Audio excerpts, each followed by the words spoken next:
welcome back to my channel. It's Ashley Nicole. I'm here to just tell you guys another true crime case today. This case does involve child abuse and child neglect, so just be mindful of that as you continue to listen to this story. I'm so happy to have you guys here. This means a lot to me. This will be my second true crime upload, so I'm very excited about it. So let's get into the case. This case is about Gloria Williams and Brian Coulter. This story is very sad, very heart-wrenching, especially for parents, but I think anybody with any type of feeling would feel something about today's case. On October 24th, 2021, a 15-year-old boy texted his mother and said, "I can't do this anymore." After he texted his mother, he called the police and informed them that he himself and two of his siblings, aged 9 and 7, were left in an apartment with their brother's skeletal remains. Of course, the police come out and nothing could prepare them for what they were about to see. Of course, they get the 15-year-old, the 9-year-old, and the 7-year-old off to the hospital as they look around the apartment, and that is when they find the decomposing body of 8-year-old Kendrick Lee. Now, I want to get through this story without expressing my feelings or anything like that. I just want to get through this story and then at the end go back and say how I feel or my thoughts regarding this case. But so now the police are in the apartment. They found the body of Kendrick Lee, 8-year-old son of Gloria Williams. I'm sure you're wondering why he texts his mom, "I can't do this." Well, it is reported that Gloria would bring the boys food like once a month and check on them once a month. They had a phone to contact her and her only for emergencies, I'm assuming. But other than that, they were left there with absolutely nothing. No bed, no covers, no towels, washcloths, anything like that. Like, these kids were left with the will to survive, and that's it. A 15-year-old, a 9-year-old, and a 7-year-old. Neighbors have said that the 15-year-old boy would ask for food, but he would never ask for, would never take food that had already been cooked. He would only take packaged food, afraid that he would get poisoned or something like that. And then he never said, like, "I have siblings in the house too," or anything like that. I think one time he did slip and say to a neighbor, "Oh, the pizza that we ate," because the neighbor had given them a pizza. And so the boy when he asked him about it later, he was like, "Oh, the pizza that we ate." And the neighbor said that kind of made him think, but not ever did he think that what was going on was going on. I'm sure that you're wondering, well, where was the mom? And it is absolutely baffling to me that she lived it's been reported between 15 to 25 minutes away from the apartment that the boys are living in. And like I said, she would come and bring food once a month, but it seems almost like he would come and beat on the children as well. I have not heard anything about him beating on the 15-year-old boy, but definitely the younger children were getting a lot of the beatings handed to them. I mean, the 7-year-old boy, when they got him to the hospital, he had fractures in his jaw. He had to have surgery, you guys. She did not seek out medical attention, did not try to help him in any way when this happened, which lets me know that this behavior would have just continued. And the saddest part really about it all is Kendrick Lee, the son that passed away, and the 7-year-old are autistic and nonverbal. So while I do not have an autistic child at all, I am very familiar with autistic children, if that makes sense. And I am a mom first before everything else. So I know I said I wanted to get to this video without expressing like my emotions or feelings about the case, but I just have to say that as a mom, right, it hurts when someone is like just taking it because like they don't know. They don't know how to express themselves, you know? And to think that he targeted those kids, it almost makes you think he targeted them on purposely because he knew that they wouldn't fight back. Anyway, back to the story. So, the day that this happened, medical examiners have narrowed it down to between November 20th and November 29th. The day that this happened had to be between November 20th, 2020 and November 23rd, 2020. I say that because from November 23rd to November 29th, Brian was in jail on an unrelated charge. He was arrested for driving under the influence, and at that time he did have a handgun as well. And Gloria was with him when he was arrested, and she would also be the person that would bond him out. But back to the story.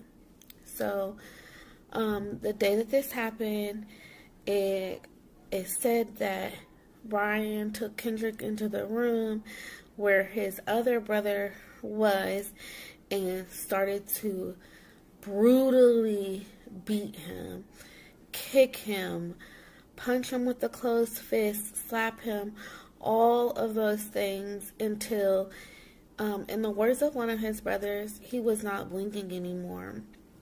And in the words of Brian, what he told Gloria is that he fell asleep. So he goes and gets a blanket and puts it over him. And at some point, Gloria walks in, pulls the cover back, and sees Kendrick's body. And that is when her and him get into it. She's saying that, you know, he killed her son. And he's saying that he's sorry. He just lost control. Now, it has been reported by the older child that whenever Brian would drink, he would get like Superman strength and just be out of control. So, I'm assuming that that's what happened this night. Reflected in the statement of probable cause, officers were called out to a residence in Harris County on Greencrest Drive on October the 24th of this year regarding the death of the minor complainant, who is the child of this defendant. There were 3 juvenile witnesses who are also complainants in these cases. There was a 15, 10, and 7-year-old child who are witnesses to the incident. Officers arrived, spoke with the 15-year-old child, who stated that he found his younger brother, the deceased minor complainant, in a bedroom of the residence sometime around Thanksgiving of last year, 2020. He believed this defendant would call the police, told officers that she never did so, and that she then had moved out of the apartment, leaving them in the residence with his deceased younger brother without adult supervision. He stated that they had found his younger brother approximately 1 week before Thanksgiving. He also told officers that the co-defendant, who is the boyfriend of this defendant, would lock them in a bedroom and he would hear them hitting his brothers while he was in the room with them. He stated he told this defendant about the conduct, but she ignored him, said she would talk with the co-defendant, and the 15-year-old stated, quote, "that never worked." Officers also spoke with the 10-year-old complaining witness, who is the complainant in the first-degree felony serious bodily injury case, who stated that he was actually in the room when the co-defendant assaulted his deceased younger brother, striking him in the face, feet, buttocks, back, his legs, and testicles with closed fists and feet. He stated that the co-defendant then laid his brother on the floor and put a cover over him, that the defendant then came in the room to check on his younger brother, saw the body under the cover. She began crying, then made him leave the room. The 10-year-old stated that the defendant and the co-defendant then began fighting because the co-defendant had killed his younger brother. He stated that the defendant then came back another day, checked on his younger brother, and found that his body, feet, and teeth had turned into a skeleton. He stated that the co-defendant would beat him as well, hitting him on his buttocks, legs, stomach, and face, and punched him in the jaw, causing his face to be swollen.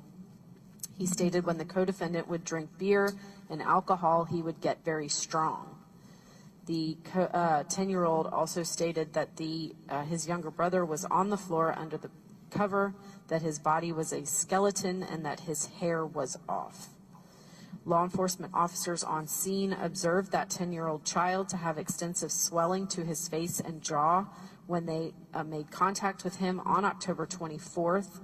He was transported to Texas Children's Hospital, where it was discovered that he had blunt force trauma to the face, which would require surgery because medical treatment was not sought or obtained when he was injured.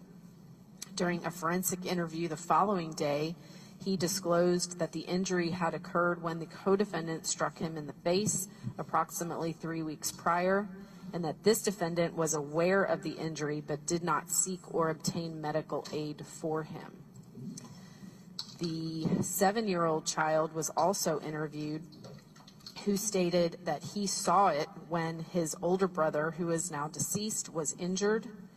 He said he saw the co-defendant punching his brother, that his brother was lying down and the co-defendant kicked him with his feet, that his brother was not moving and the co-defendant continued to kick him and stared at his younger brother as he kicked him.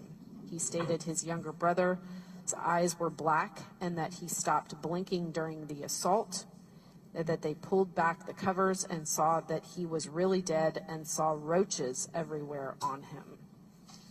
Officers also spoke to this defendant on October the 24th, 2021, when she was interviewed, and she stated that in November of 2020, before Thanksgiving, she had gone into the bedroom where the deceased complainant and 2 other children were at.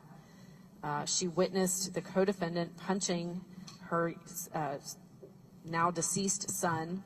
She said she stopped him from continuing to assault him, that she entered the bedroom the next morning and found him covered with a blue blanket, that she pulled back and found him to be deceased. She confronted him, the co-defendant, who stated he was sorry that he lost it and punched him, and continued punching him until he went to sleep. The co-defendant told her that he covered him up with a blanket after he went to sleep. The defendant admitted that she knew he was deceased in November of 2020, but did not notify law enforcement at the time of his death because the co-defendant had told her not to. She was afraid that the children would be taken by Child Protective Services and that she would go to jail. Officers on scene on the 24th found the deceased and badly decomposed body of the 9-year-old complainant discovered under a blanket in the bedroom. An autopsy was conducted, and the cause of death was found to be a homicide due to homicidal violence with blunt force injury. They lived there with the kids from November to March of 2021. So, what really just drives me insane is that first of all, she did not report this to the police, did not tell anyone. She has been quoted as saying that she was scared, that Brian told her not to, she didn't want to lose her other children to CPS. All of these things really fall on deaf ears, because when you look at social media, and I know that we cannot go to social media for everything, and that social media is not always, accurate in the truth. Looking at social media, you see a lot of smiling and happy, and you see big plates of food made for Brian, and you see her cooking in the kitchen, and it's just crazy. But again, let me get through here. So they moved out in March and left the 15-year-old, the 9-year-old, and the 7-year-old there in the house with Kendrick Lee's remains. The October 24th is when the 15-year-old contacted the police department. The police came and all of that. So now we're up to date with that. So on the 25th, they were brought in for questioning. Brian and Gloria were brought in for questioning. However, they were also released. I don't really understand why they were released, because I would have thought like they could have ran or anything, but they were released, and I would have thought having the body of Kendrick would have been enough to keep them. But I guess they wanted to investigate and make sure that they had everything that they needed. So on the 26th, you see Brian and Gloria in a public library searching themselves. Yes, searching themselves as if they are celebrities or something. Really? And in the clip of them at the library, Gloria is even laughing, which is baffling to me. After they leave the library, soon as they get in the car, police surround them and they are finally arrested. Initially, Brian's bond was set at $1 million, but Gloria's was at $350,000, but they upped it to $1.2 million, I think. They have not been to trial yet in regards to this case, but it's just heartbreaking, heart-wrenching, and I feel so bad for those kids, and I just want to talk about myself here. I went over this case, of course, with my family, and my mom was she probably didn't say anything because she probably really was scared. And I'm going to insert some clips here of things that don't seem to me like scared behavior, or things that don't really align with being scared, in my opinion. Whenever I'm upset or, emotional about anything, I'm not going to happily do anything for you. Here's the thing. I know a lot of you may be saying she was scared, and I get that to a degree. I do, and I'm not taking anything away from her being scared, but being a mother supersedes anything, because if I thought that he was going to do something to me because I would be okay with that, because He literally murdered my child. You see what I'm saying? So for me, the will of being a mother is so much deeper than any type of scare tactic, anything. I never want my kids to think that I'm condoning this. And the 15-year-old said that he asked his mom multiple times to talk to him, make him stop. And she told him that she would talk to him. And every time that they came back, it was the same thing. Imagine, from March to October, you see your mom once a month. Like, you get food once a month from your mother. And whenever she comes, it's not a loving situation. Your brothers are being beat on. It's absurd. And I'm so glad that they have been arrested, because I do think that they equally are both scum of the earth. It's just so much that goes into maybe she really was scared, because I just don't see myself. First of all, I don't see myself ever being in this situation, but I'm just saying that to allow a boyfriend to beat your child that's already at a disadvantage, and you do nothing when your kids are looking for you to be their superhero and you are the villain, that is a problem. You feel nothing. She rode around happily in a car with him, doing drugs, cooking him food, buying him gifts, all the while her kids are sitting in an apartment with no electricity, no food, nothing. Just the sheer will to survive. There is a special place for people like the both of them.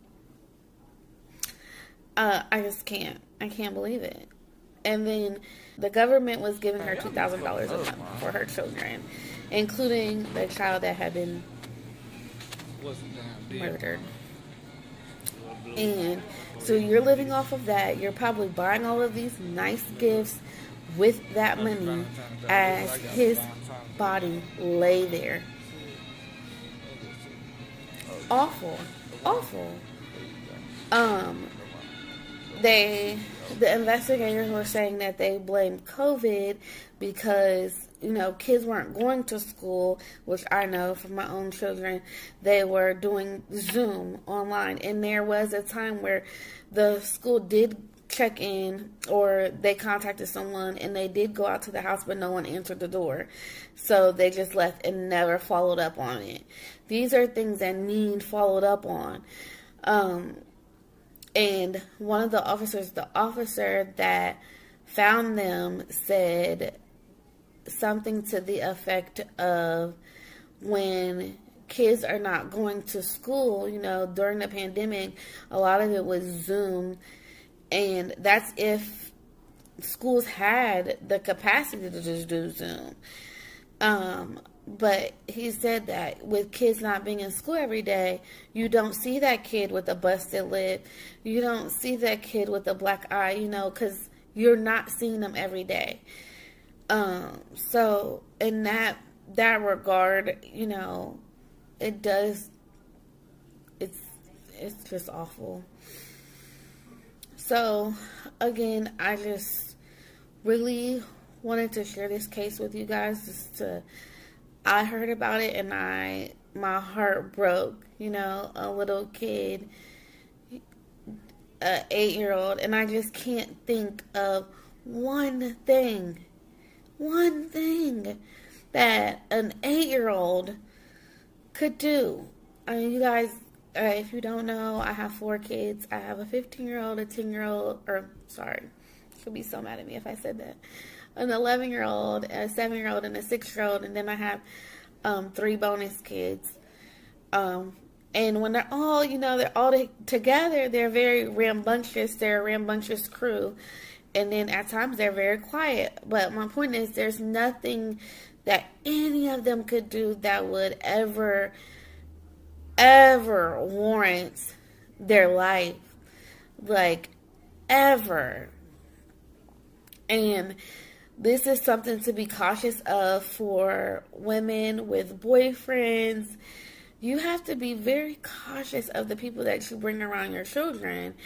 I mean, of course, this does not happen all the time. This is like not definite gonna happen, and it's not to say that a father cannot be an abuser, biological father cannot be an abuser, but it's just to say, watch, be mindful of who you have around your children, what you let go on with your children. You always are your children's advocate. They look at you to speak up for them. When you aren't that superhero, they don't understand. Like, you know, even with my own kids, and I know I'm ranting, but even with my own kids, you know, like when things happen, I'm like, I know that didn't happen. I'm calling, you know. So much the girls are like, I'm just venting. I'm okay. I'm just venting. But it's just in my nature to protect them, you know. And so I just don't understand it. Even, you know, it doesn't matter who it is. Boyfriend, girlfriend, family member. You are your children's protector. You need to protect them. When you don't, what do you think is going to happen? I just can't. And I hate that researching this case, I felt nothing for her as a mother. You know, when you say, she even was quoted as saying, I didn't do it, but you let it be done, is the problem. We can go back and forth with who did it, who didn't do it. You let it be done. By your own admission, you said that you seen his body lay there, and you and him got into an argument. At that moment, I have nothing else to say to you. I don't need to argue with you. I don't need to anything with you. I am done, you know? So that just upsets me. And to know, like, they just went on and lived their life. They're out to eat. If you look in the comments on her Instagram and his Instagram, they're out to eat, enjoying food, living life. Like, they don't have these 3 boys in this apartment starving. Not only that, the skeletal remains of her other child, and they feel nothing. So no, I don't feel like she was scared. I just don't. But you guys can tell me your opinion down in the comments. I actually have to go be a mom right now because Legacy just walked in the door. This is my 11-year-old that I was talking about. But she'll come say hi. Hi. So, they've heard this story 50 billion times. But, yeah. So, that's it. And my other kiddo's coming. So, I have to go be a mom now. So, bye, guys. Love you. Subscribe to my channel. Leave comments. Leave case suggestions. All the things. I love you so much.